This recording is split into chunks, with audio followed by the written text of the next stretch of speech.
Welcome to BB9 news. ముందుగా headlines చూద్దాం.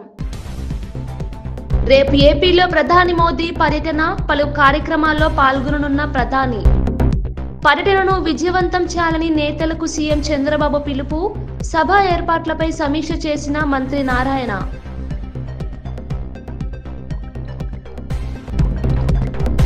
జూబ్లీహిల్స్ ఉప ఎన్నికకు బీఆర్ఎస్ అభ్యర్థిగా మాగంటి సునీత నామినేషన్.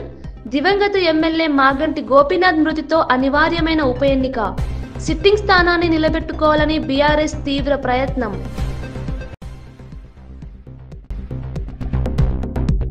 జాగృతి జనం బాట యాత్ర పోస్టర్ను ఆవిష్కరించిన కవిత. పోస్టర్పై తెలంగాణ తల్లి ప్రొఫెసర్ జయశంకర్ ఫోటోలు. సామాజిక తెలంగాణ అన్నందుకు తన మీద కుట్రలు చేశారన్న కవిత.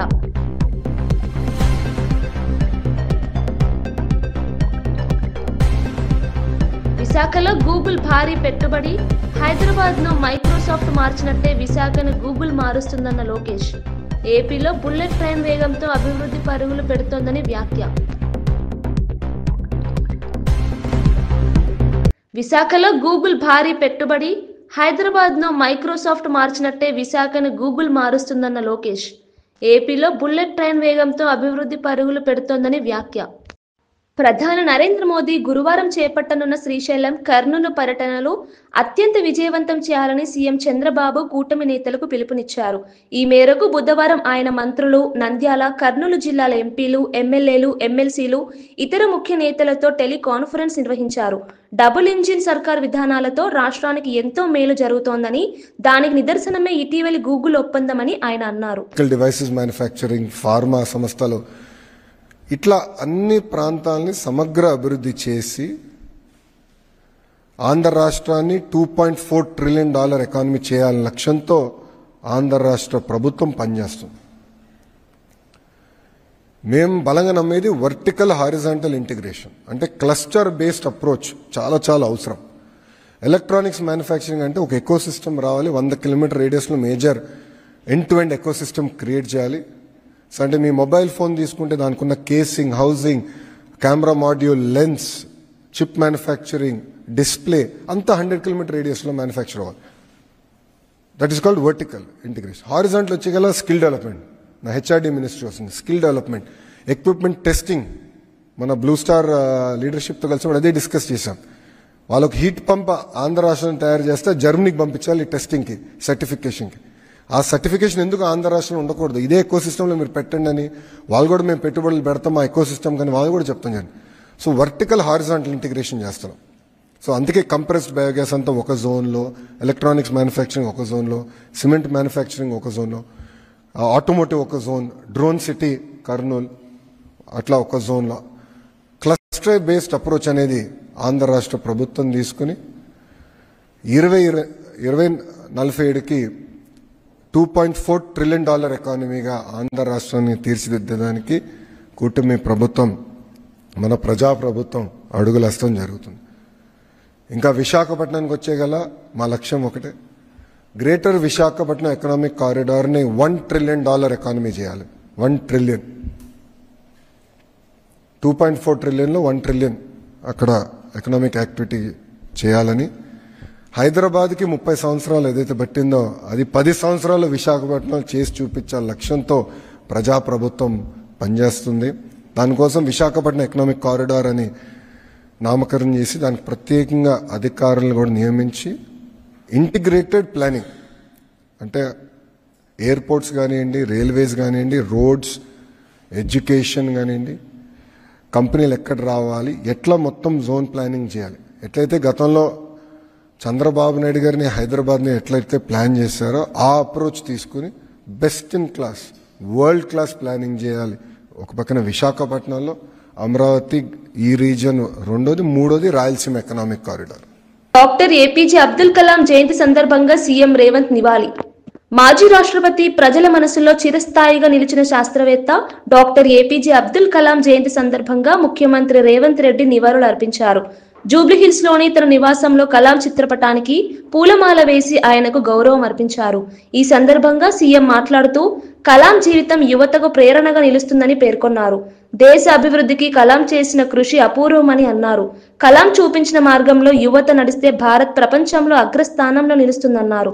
కలాం కలల భారత్ను నిర్మించేందుకు తెలంగాణ ప్రభుత్వం కృషి చేస్తుందని తెలిపారు. మాగంటి గోపీనాథ్ పై తీవ్ర వ్యాఖ్యలు చేసిన ఎంపీ ధర్మపురి అరవింద్, జూబ్లీహిల్స్ ఉప ఎన్నికల వేడిలో బీజేపీ ఎంపీ ధర్మపురి అరవింద్ సంచలన వ్యాఖ్యలు చేశారు. దివంగత మాగంటి గోపీనాథ్ జూబ్లీహిల్స్ వాసులకు డ్రగ్స్ అలవాటు చేశాడని ఆయన ఆరోపించారు. ఈ వ్యాఖ్యలు రాజకీయ వర్గాల్లో తీవ్ర చర్చకు దారితీశాయి. బీఆర్ఎస్ నేతలు అరవింద్ వ్యాఖ్యలను తీవ్రంగా ఖండించారు. మాగంటి కుటుంబాన్ని క్లబ్లలో డ్రగ్స్ సరఫరా ఎవరు కనుసన్నల్లో నడిచింది? లోకల్ నాయకుడు ఎవరు?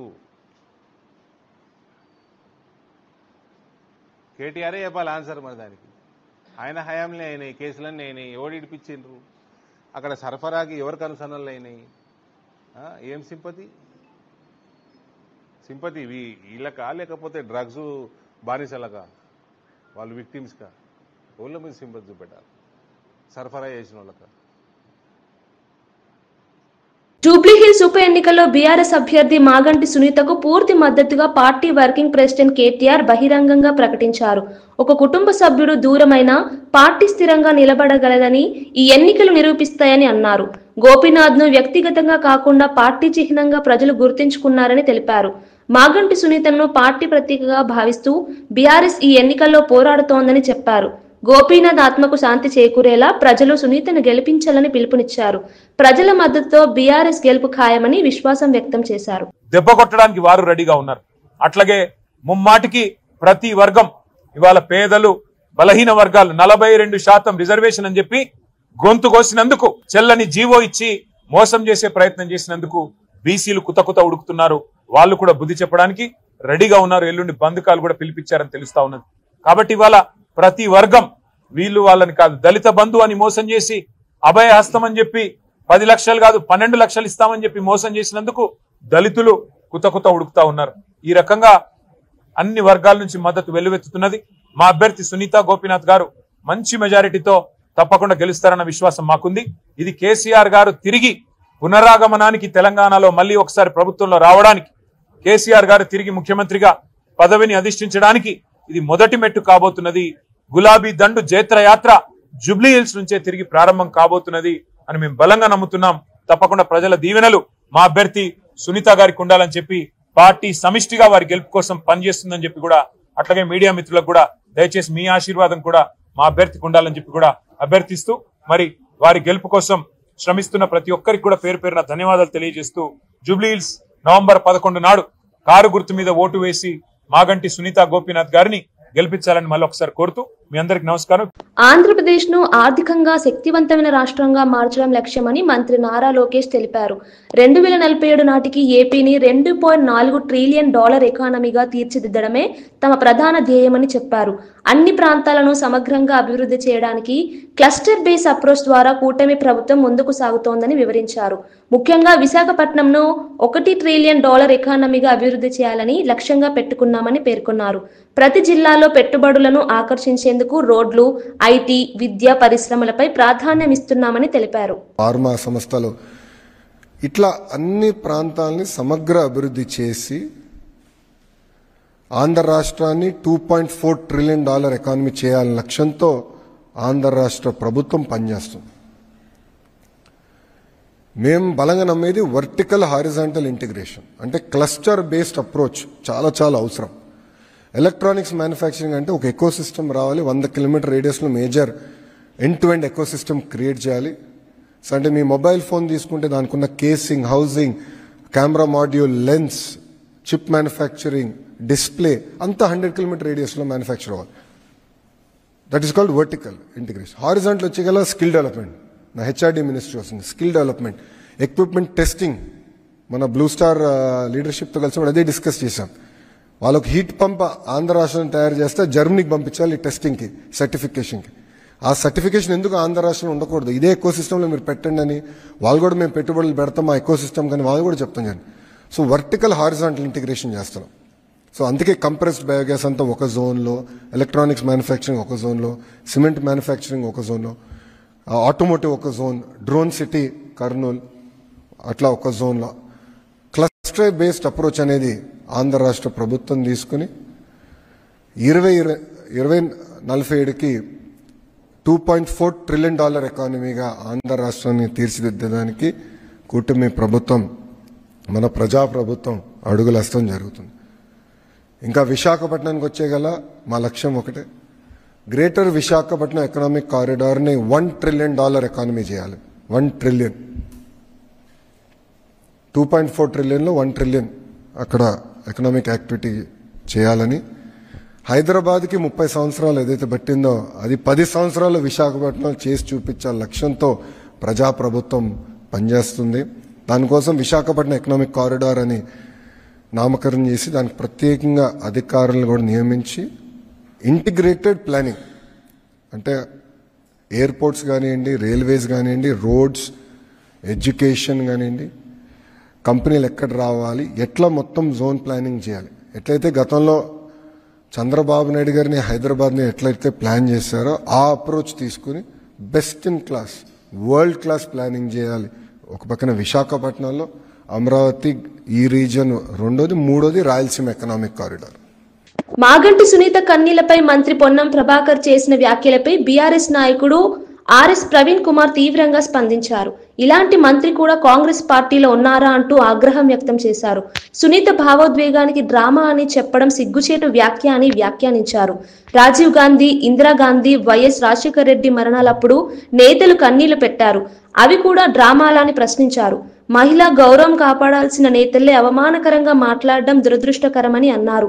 మాగంటి కుటుంబం అనుభవిస్తున్న బాధను రాజకీయంగా వాడుకోవడం సరికాదన్నారు. కుటుంబం తప్ప తెలియకపోతే బయటికి తెచ్చి మైక్ పెట్టి ఏడిపిస్తా ఉన్నారు. మైక్ పెట్టి మీరు చూస్తూ ఉన్నారు. ఎవరైనా ఆడలను తీసుకొచ్చి మైక్ పెట్టి ఏడిపించి ఓట్లు అడిగితే వాళ్ళకి ఏమైనా బుద్ధి ఉందా అని అడుగుతా ఉన్నాం. ఇలా సానుభూతి పేరు మీద మావోయిస్టు అగ్రనేత మల్లోజుల వేణుగోపాల్ అలియాస్ అభయ్ ఉద్యమాన్ని విడిచి మహారాష్ట్ర ముఖ్యమంత్రి దేవేంద్ర ఫడ్నవీస్ ఎదుట లొంగిపోయారు. గడ్చిరోలి పోలీసుల సమక్షంలో 60 మంది సహచరులతో కలిసి ఆయుధాలను అప్పగించారు. గత కొంతకాలంగా మావోయిస్టు వైఖరిపై అసంతృప్తి వ్యక్తం చేస్తూ లేఖలు రాసిన అభయ్ చివరికి జనజీవన స్రవంతిలోకి చేరాలనే నిర్ణయం తీసుకున్నారు. ఫడ్నవీస్ ఈ లొంగుబాటును స్వాగతిస్తూ నక్సల్ ఫ్రీ భారత్ నిర్మాణంలో ఇది ఒక మైలురాయి అని అన్నారు.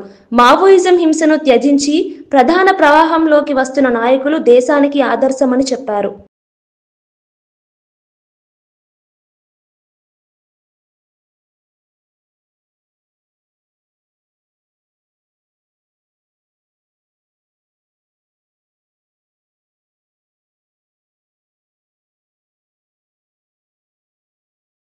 आज मला या गोष्टीचा आनंद आहे की गडचिरोलीच्या विकासाचा जो संकल्प आम्ही हातामध्ये घेतला होता, आज गडचिरोली हे स्टील मॅग्नेट बनत आहे. आज गडचिरोली आणि चंद्रपूर या सगळ्या भागामध्ये जवळपास 3 लाख कोटी रुपयाची इन्व्हेस्टमेंट आलेली आहे. मोठ्या प्रमाणात रोजगाराची निर्मिती होते आहे आणि या ठिकाणी जे लोक इन्व्हेस्टमेंट करतायत, गुंतवणूक करतायत, त्या गुंतवणूक करणाऱ्या प्रत्येकाला मी सांगतो आहे की तुम्हाला ज्या सवलती पाहिजे त्या आम्ही देऊ, पण आमची अट एकच असणार आहे आणि ती अट ही असणार आहे की तुमच्याकडे जी मंडळी कामाला लागतील त्यातली 95% मंडळी ही भूमिपुत्रच असली पाहिजे. स्थानिकांनाच या ठिकाणचा रोजगार मिळाला पाहिजे. आमचा संकल्प आहे पुढच्या 5 ते 7 वर्षामध्ये गडचिरोली आणि लगतच्या चंद्रपूरच्या भागामध्ये. బీఆర్ఎస్ నేత కల్వకుంట్ల కవిత మాట్లాడుతూ కేసీఆర్ ను ఉద్యమ నాయకుడిగా గౌరవిస్తున్నానని, కానీ తన యాత్రల్లో ఆయన ఫోటోను వాడకూడదనుకుంటున్నానని తెలిపారు. కేసీఆర్ ఒక పార్టీ అధ్యక్షుడు కావడంతో ఆయన ఫోటోని ఉపయోగించడం నైతికంగా సరైనది కాదని భావిస్తున్నా అని కవిత స్పష్టం చేశారు. పార్టీ చిహ్నం కంటే ఉద్యమం, ప్రజా సమస్యల పరిష్కారమే ముఖ్యమని చెప్పారు. తన రాజకీయ ప్రయాణం ప్రజా సమస్యల పరిష్కారంపై దృష్టి సారిస్తుందని పేర్కొన్నారు. తెలంగాణ ఉద్యమాన్ని కేసీఆర్ నడిపించారని గుర్తు చేస్తూ అదే మార్గంలో తాను కూడా ప్రజల కోసం పనిచేస్తారని తెలిపారు. నేను కొంత ఆలోచన ఉన్నటువంటి వ్యక్తి, కొంత సమాజం పట్ల కన్సర్న్ ఉన్నటువంటి వ్యక్తి. కన్సర్న్ ఉండబట్టే తెలంగాణ ఉద్యమంలోకి వచ్చినాం. కన్సర్న్ ఉండబట్టే ఆనాడు రాష్ట్రం వస్తుందో రాదో తెలియకపోయినా పేగులు తెగేలాగా తెలంగాణ కోసం కొట్లాడినాం. అనేక కార్యక్రమాలు తీసుకున్నాం, 1 కాదు 2 కాదు. ఆ కన్సర్న్ ఉంది కాబట్టే ఒక మాట చెప్పిన నేను, భౌగోళిక తెలంగాణ మనం సాధించుకున్నాం, సామాజిక తెలంగాణ సాధించుకోలేదు అని. సామాజిక తెలంగాణ అంటే అర్థమైంది, ప్రతి ఒక్కరికి సమాన అవకాశాలు రావాలి, ప్రతి ఒక్కరికి సమాన ప్రాధాన్యతలు లభించాలి. అది ఆర్థికంగా కావచ్చు, రాజకీయంగా కావచ్చు, సామాజికంగా కావచ్చు. దీనిలో తప్పేముంది? అదేదో పెద్ద తప్పు మాట్లాడినట్టుగా చిత్రీకరించి నన్ను బీఆర్ఎస్ పార్టీ నుండి బయటకు వెళ్ళగొట్టే వరకు కూడా కుట్రలు జరిగింది. ఆనాడు నేను బీఆర్ఎస్ పార్టీలో ఉన్నప్పుడు ఏదైతే అన్నానో నేను ఇవాళ కూడా అదే అంటున్నాను. భౌగోళిక తెలంగాణ సాధించుకున్నాం, సామాజిక తెలంగాణ సాధించుకోవాల్సి ఉన్నది. ఆ సామాజిక తెలంగాణ సాధన కోసం తెలంగాణ జాగృతి ఖచ్చితంగా కట్టుబడి ముందుకు నడుస్తుంది. సామాజిక తెలంగాణ అంటే ఒక బీసీలది కాదు, ఒక ఎస్సీలది కాదు, ఒక ఎస్టీలది కాదు, అందరిది. ఓసీలలో ఉన్న పేదవాళ్ళది, మా మహిళలది, మా ఆడబిడ్డలది, మా యువకులది, మైనార్టీలది, ఎస్సీలది, ఎస్టీలది, బీసీలది, అందరిది. అందరికీ వారికి రావాల్సిన హక్కులు రావాలి. ఇవాళ వస్తున్నాయా, అందుతున్నాయా అందరికీ అన్ని ఫలితాలు? చూస్తున్నామా ఎక్కడన్నా? కాబట్టి సామాజిక తెలంగాణ అంటే అదేదో నినాదం కాదు, అదొక విధానపరమైనటువంటి నిర్ణయం ఇవాళ తెలంగాణ జాగృతి తీసుకోవాలి. ఈ విధానపరమైనటువంటి నిర్ణయం మేము ఉన్నన్ని రోజులు తెలంగాణ సమాజం కోసం పనిచేస్తూనే ఉంటాం. అన్ని లేయర్స్లో, అన్ని చోట్ల, అన్ని వర్గాలకు సంబంధించినటువంటి ప్రజలను కూడా అడ్రస్ చేస్తూ సామాజిక తెలంగాణ కోసం కట్టుబడి ఉంటాం, దానికోసం పనిచేస్తాం. బీజేపీ రాష్ట్ర కార్యాలయంలో బీసీ సంఘ నేతలు గుజ్జ సత్యం, గుజ్జ కృష్ణల మధ్య ఘర్షణ చోటు చేసుకుంది. ఫోటోలకు ముందుకు వెళ్లే విషయంపై తలెత్తిన వివాదం పెద్దగా మారింది. రామచంద్రరావు, ఆర్ కృష్ణయ్య సమక్షంలోనే ఇద్దరు ఒకరిపై ఒకరు చేయి చేసుకున్నారని సమాచారం. అకస్మాత్తుగా చోటు చేసుకున్న ఈ ఘటనతో అక్కడ ఉద్రిక్త వాతావరణం నెలకొంది. పార్టీ నేతలు మధ్యవర్తిత్వం చేసి పరిస్థితిని శాంతింపజేశారు. బీజేపీ వర్గాలు ఈ సంఘటనపై అసంతృప్తి వ్యక్తం చేస్తున్నాయి. పార్టీ గౌరవానికి భంగం కలిగించే చర్యలు ఎవరు చేసినా కఠిన చర్యలు తప్పవని నాయకత్వం హెచ్చరించింది. ప్రజల సమస్యల కోసం పోరాడాల్సిన పార్టీ నేతలు అంతర్గత గొడవలతో వార్తల్లో నిలవడం విచారకరమని కార్యకర్తలు వ్యాఖ్యానించారు. దాన్ని మళ్ళీ మొదలుపెట్టి అసలైనటువంటి ఒక బీసీల కులగణన జరుగుతున్నది అంటే నరేంద్ర మోదీ గారి యొక్క ప్రయత్నంతో ఈ కులగణన జరుగుతున్నది. దీన్ని ఈరోజు మనం స్వాగతించకపోగా రాజకీయాలు చేస్తున్నారు. కాబట్టి బీసీలకు అన్యాయం చేస్తున్నారు. కాబట్టి ఈ కాంగ్రెస్ ప్రభుత్వం కానీ కాంగ్రెస్ పార్టీ కానీ వారి యొక్క వ్యతిరేకంగా ఈ యొక్క మమ్మల్ని అడిగారు ఆ రోజు, మీరు ఇంప్లీడ్ కావాలని. ఆర్ కృష్ణ ఆ బీసీ రిజర్వేషన్ ఇంప్లీడ్ అయ్యారు. వారితో పాటు అనేకమైన కుల సంఘాలు ఇంప్లీడ్ అయినాయి. ఆ పిటిషన్స్ అన్నీ కూడా అలో అయినాయి. అది మనం గుర్తించాల్సిన అవసరం ఉన్నది. కాబట్టి ఈ జేఏసీ తీసుకున్నటువంటి ఒక నిర్ణయం ఉందో భారతీయ జనతా పార్టీ పూర్తిగా దాన్ని సపోర్ట్ చేస్తూ ఉంది. నేను మా కార్యకర్తల్ని, మా నేతలు కూడా అడుగుతున్నాను, చెప్తాను, మీ అందరూ కూడా రేపు జరగబోయేటువంటి బంద్కు సపోర్ట్ చేయండి. మనం ప్రత్యక్షంగానే దీంట్లో పాల్గొనాలని చెప్పేసి కూడా భారతీయ జనతా పార్టీ కార్యకర్తలకు, నేతలకు నేను పిలుపునిస్తున్నాను. ఇప్పుడు మన కృష్ణయ్య గారు మాట్లాడతారు. అమరావతిలోని ఎన్టీఆర్ భవన్లో మీడియా సమావేశం నిర్వహించిన టీడీపీ ఎమ్మెల్యే యార్లగడ్డ వెంకట్రావు సంచలన వ్యాఖ్యలు చేశారు. వైఎస్ఆర్సీపీ కోడిగుడ్డు తెస్తే టీడీపీ గూగుల్ డేటా సెంటర్ను తెచ్చిందని వ్యాఖ్యానించారు. కూటమి ప్రభుత్వం రాష్ట్ర అభివృద్ధికి కృషి చేస్తోందని, ముఖ్యమంత్రి చంద్రబాబు నాయకత్వంలో ఏపీకి గ్లోబల్ ఇన్వెస్టర్ల విశ్వాసం తిరిగి వస్తోందని అన్నారు. విశాఖలో గూగుల్ డేటా సెంటర్ ద్వారా వేలాది ఉద్యోగాలు సృష్టించబడ్డాయని గుర్తు చేశారు. వైఎస్ఆర్సీపీ పాలనలో అభివృద్ధి ఆగిపోయిందని, కూటమి ప్రభుత్వమే తిరిగి రాష్ట్రాన్ని టెక్ హబ్ గా మార్చుతుంది. ఏ సిటిజన్ అయినా గూగుల్ ప్రాజెక్ట్ వస్తుందంటే గర్వంగా, ఆనందంగా వెల్కమ్ చెప్పే పరిస్థితి. కానీ మీరు చేసే విమర్శలు చూస్తుంటే మీకు టెక్నాలజీ అర్థం కాకపోవడం వల్ల నేను మనస్ఫూర్తిగా భావిస్తున్నా. మీకు టెక్నాలజీ తెలిస్తే నిన్న గూగుల్ క్లౌడ్తో ఏపీ ప్రభుత్వం కొత్త అధ్యాయాన్ని ప్రారంభించిందని స్వాగతించేవాళ్ళు. అలాగే డిజిటల్ ఇన్నోవేషన్, ఆర్టిఫిషియల్ ఇంటెలిజెన్స్ రంగాల్లో కొత్త యుగం నిన్నటి నుంచి ప్రారంభమైంది. Google announced $15 billion investment for AI and data hub, it's largest investment outside the US. This hub will bring Google's full AI stack to India and support local AI innovation and development. గూగుల్కి per day revenue $1.07 billion. అలాగే అటువంటి company మన దగ్గర data centre hub ఏర్పాటు చేస్తుంటే దేశవ్యాప్తంగా Google AP hashtag trending అయింది నిన్నంతా. కానీ వైసీపీ వాళ్ళకి మాత్రం ఇది అర్థం కావట్లా. ఇదేదో వాళ్ళు విండ్ పవర్ ప్రాజెక్ట్ లాగా అనుకుంటున్నారని నేను భావిస్తున్నా. ఎక్కడో కాస్ట్, ల్యాండ్ వాల్యూ తక్కువ ఉన్న దగ్గరికి వెళ్ళి విండ్ పవర్ పెడుతున్నలాగా డేటా సెంటర్ అని వాళ్ళు భావిస్తున్నారేమో నాకైతే అర్థం కాని పరిస్థితి. అలాగే యంగెస్ట్ స్టేట్గా ఉంది, హయ్యెస్ట్ ఇన్వెస్ట్మెంట్ స్టేట్గా ఈ రాష్ట్రం మారబోతుంది. దానికి తార్కాణం ఈ గూగుల్ కంపెనీ రాక. అలాగే మీకు ఒక ఎగ్జాంపుల్ చెబుతా. అమెరికాలో వాషింగ్టన్ డీసీకి కోతవేటు దూరంలో డొలస్ ఇంటర్నేషనల్ ఎయిర్పోర్ట్ ఉండే ప్లేస్లో లౌడన్ అనే కౌంటీ ఉంటుంది. ఆ కౌంటీ వర్జీనియాలో ప్రపంచానికి డేటా సెంటర్ ఎల్ఐగా పేరు తెచ్చుకుంది. అమెరికా రాజధానికి ఆనుకుండే ఈ ప్రాంతంలో ఇది డేటా సెంటర్ ఉన్న పరిస్థితి. దానివల్ల యుఎస్ మొత్తం మీద టాప్ 5 కౌంటీల్లో హైయెస్ట్ పర్ క్యాపిటల్ ఇన్కమ్ ఉన్న కౌంటీ అది. ఆ కౌంటీలో డేటా సెంటర్లు చాలా కంపెనీలు డేటా సెంటర్ ఉన్న పరిస్థితి.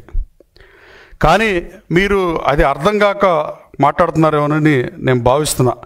ఇది ప్రధాని నరేంద్ర మోదీ సభ కోసం నంద్యాలలో ఏర్పాటు వేగంగా సాగుతున్నాయి. మంత్రి నారాయణ నేతృత్వంలో మంత్రుల బృందం టీడీపీ కార్యాలయంలో సమీక్షా సమావేశం నిర్వహించింది. మండలాల వారీగా బస్సులు, భోజన సరఫరా, వసతి సదుపాయాలపై సమగ్ర ప్రణాళికలు రూపొందించారు. ఉదయం 11 గంటలకల్లా అన్ని ప్రాంతాల నుంచి ప్రజలు కర్నూలుకు చేరుకోవాలని సూచించారు. జనసేన, బీజేపీ నేతలతో సమన్వయం సాధించి సభను విజయవంతం చేయాలని పిలుపునిచ్చారు. జీఎస్టీ సవరణల వల్ల ప్రజలు ఆనందం వ్యక్తం చేస్తున్నారని, ప్రధానమంత్రి మోదీ పట్ల కృతజ్ఞతాభావంతో సభను నిర్వహిస్తున్నామని తెలిపారు. కర్నూలు సభ ద్వారా కూటమి బలం మరోసారి ప్రజలకు అర్థమవుతుందని నారాయణ అన్నారు. కర్నూలు ఏర్పాటు చేసిన బహిరంగ సభలో పాల్గొని ప్రజలను ఉద్దేశించి చేయడం జరుగుతుంది. అదేవిధంగా కొన్ని శంకుస్థాపనకి ఇనాగరేషన్స్ కూడా యాక్చువల్ గా వాళ్ళు ప్రధానమంత్రి గారు యాక్చువల్ గా వారి చేతుల మీదుగా శంకుస్థాపనలో ప్రారంభోత్సవాలు జరుగుతాయి. జిఎస్టీ ఏదైతే ఉందో ఈ రోజు భారతదేశంలో ప్రజలు ఆనందంగా ఉండాలనే ఉద్దేశంతో, ప్రజల మీద బర్డన్ తగ్గించాలనే ఉద్దేశంతో, ఎకానమీని డెవలప్ చేయాలనే ఉద్దేశంతో జిఎస్టీలో చాలా మార్పులు తీసుకొచ్చారు, సులభతరం చేశారు. దాని మీద దేశం మొత్తం ప్రజల్లో ఆనందంగా ఉంది. ఈ సందర్భంగా యాక్చువల్ గా ఈ యొక్క బహిరంగ సభను ఏర్పాటు చేయడం జరిగింది. నిజంగానే ప్రధానమంత్రి గారికి రాష్ట్ర ప్రజల తరఫున ధన్యవాదాలు తెలిపే యొక్క కార్యక్రమంలో ఈ యొక్క సభ. వైఎస్ఆర్సీపీ అధికార ప్రతినిధి మాజీ ఎంపీ మార్గని భరత్ తీవ్ర స్థాయిలో స్పందించారు. కూటమి ప్రభుత్వంలోని నకిలీ మద్యం దందాపై రాష్ట్ర వ్యాప్తంగా వైఎస్ఆర్సీపీ చేస్తున్న నిరసనలకు భయపడి జోగి రమేష్ పేరు చెప్పించారని ఆరోపించారు. సిట్ అంటే సిట్, స్టాండ్ అంటే స్టాండ్ అనేది చంద్రబాబు నాయుడు నియమించిన అధికారుల తీరే అని ఎద్దేవా చేశారు. అసలు నకిలీ మద్యం దందా వెనుక ఉన్న పెద్దలను రక్షించేందుకే ఈ కుట్రలు జరుగుతున్నాయని తెలిపారు. ప్రజల ప్రాణాలను ప్రమాదంలోకి నెట్టిన కూటమి ప్రభుత్వానికి ప్రజలు తగిన బుద్ధి చెబుతారని హెచ్చరించారు. ఇప్పుడు తీసుకొచ్చేమో జోగి రమేష్ కి సంబంధం అని చెప్తా ఉన్నాడు. అక్కడే క్లియర్ గా అర్థమవుతోంది. అంటే ఇవాళ ఈ యొక్క కరెక్ట్ గా మేము అదే రోజున ఆంధ్రప్రదేశ్ అంతా ప్రొటెస్టులు చేస్తూ ఉంటే జోగి రమేష్ పేరు చెప్పించిన ఆఫీసర్లు ఎవరండి? ఈ సిట్ ఆఫీసర్లు కాదా? అంటే చంద్రబాబు నాయుడు గారు సిట్ అంటే కూర్చునేవాళ్ళు, స్టాండ్ అంటే నుంచునేవాళ్లే కదా చెప్పించింది. మరి అప్పుడు దాకా ఈ సంవత్సరంన్నర కాలంలో ప్రజల చేత నకిలీ మద్యం తాగిస్తూ ఉన్నారు. ఇవన్నీ కూడా ప్రజలకు అన్నీ కూడా క్లియర్గా అర్థమవుతా ఉన్నాయి. బీసీలకు పదవులు ఇచ్చిన కేసీఆర్ ఉద్యమానికి మద్దతు ఇవ్వాలని ఆర్ కృష్ణయ్య పిలుపు. బీసీ నాయకుడు ఆర్ కృష్ణయ్య మాట్లాడుతూ మాజీ సీఎం కేసీఆర్ బీసీలకు అనేక పదవులు ఇచ్చారని గుర్తు చేశారు. ఇప్పుడు కూడా కేసీఆర్ చేపట్టిన ఉద్యమానికి బీసీ వర్గాలు మద్దతు ఇవ్వాలని కోరారు. రాష్ట్ర అభివృద్ధిలో బీసీల పాత్ర ఎంతో ముఖ్యమని, బీఆర్ఎస్ ప్రభుత్వం కాలంలో బీసీల స్థాయి గణనీయంగా పెరిగిందని తెలిపారు. కేసీఆర్ తీసుకున్న సంక్షేమ నిర్ణయాలు బీసీ వర్గాలకు బలాన్నిచ్చాయని పేర్కొన్నారు. తెలంగాణలో బీసీలు మరింత శక్తివంతంగా ఎదగాలంటే ఐక్యత అవసరమని అన్నారు. పార్టీలు మారినా బీసీల సంక్షేమం అనే లక్ష్యం మాత్రం నిలకడగా ఉండాలని కృష్ణయ్య సూచించారు. బిల్డప్ చేశారు. ఒక స్థాయిలో కాదు, అన్ని స్థాయిలలో ఉన్నది. అన్ని సందర్భాల్లో ముఖ్యమంత్రి కేసీఆర్ ఉన్నప్పుడు అడ్వకేట్ జనరల్ ఇచ్చారు. అనేకమైనటువంటి పదవుల్లో స్పీకరు, చైర్మన్ కౌన్సిల్లో, ఇంకా అనేక రంగాల్లో ఇప్పుడు సందర్భం కాకపోయినా అనేక సార్లు బీసీల ప్రచారం నిలిచారు. ఇప్పుడు కూడా ఈ ఉద్యమం లోపల మీరు అవుట్రైట్గా సపోర్ట్ చేయాలి. ఈ ఉద్యమం అందరికీ ఆదర్శంగా నిలబడేటట్టు మీరు అందరూ కూడా చర్యలు తీసుకోవాలని కోరుకుంటూ, తప్పనిసరి మీ పాత్ర గట్టిగా ఉంటుందని భావిస్తూ మాజీ మంత్రి జోగి రమేష్ సంచలన వ్యాఖ్యలు చేశారు. జనార్దన్ రావుతో తాను చాట్ చేశానని ఎవరైనా నిరూపిస్తే ఏ శిక్షకైనా సిద్ధమని స్పష్టం చేశారు.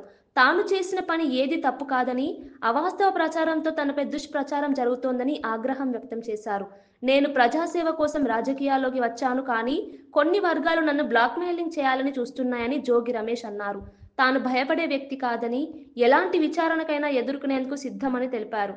నకిలీ మద్యం వ్యవహారంలో తన పేరును లాగడం కుట్రగా అభివర్ణించారు.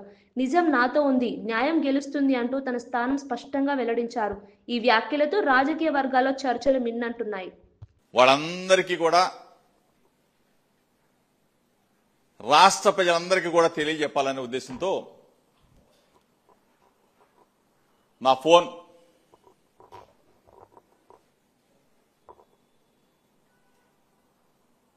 ఎప్పుడైనా ఎక్కడైనా ఏ పరిస్థితుల్లో అయినా నేను జనార్దన్ రావుతో చాట్ చేశానని చెప్పేసి నిరూపిస్తే ఏ శిక్షకైనా సిద్ధంగా ఉన్నాడు ఈ జోగి రమేష్ అని చెప్పేసి మీ ద్వారా. బులెటిన్ ముగించే ముందు హెడ్లైన్స్ మరోసారి చూద్దాం. రేపు ఏపీలో ప్రధాని మోదీ పర్యటన, పలు కార్యక్రమాల్లో పాల్గొననున్న ప్రధాని. పర్యటనను విజయవంతం చేయాలని నేతలకు సీఎం చంద్రబాబు పిలుపు, సభ ఏర్పాట్లపై సమీక్ష చేసిన మంత్రి నారాయణ.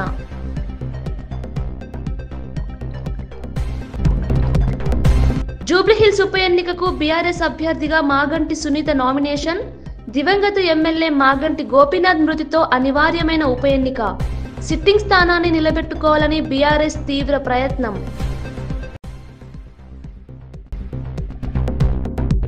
జాగృతి జనం బాట యాత్ర పోస్టర్ను ఆవిష్కరించిన కవిత, పోస్టర్పై తెలంగాణ తల్లి ప్రొఫెసర్ జయశంకర్ ఫోటోలు.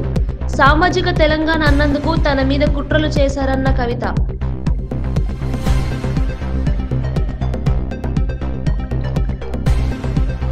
విశాఖలో గూగుల్ భారీ పెట్టుబడి, హైదరాబాద్ను మైక్రోసాఫ్ట్ మార్చినట్టే విశాఖను గూగుల్ మారుస్తుందన్న లోకేష్. ఏపీలో బుల్లెట్ ట్రైన్ వేగంతో అభివృద్ధి పరుగులు పెడుతోందని వ్యాఖ్య. ఇవి బులెటిన్ విశేషాలు. చూస్తూనే ఉండండి B9 న్యూస్.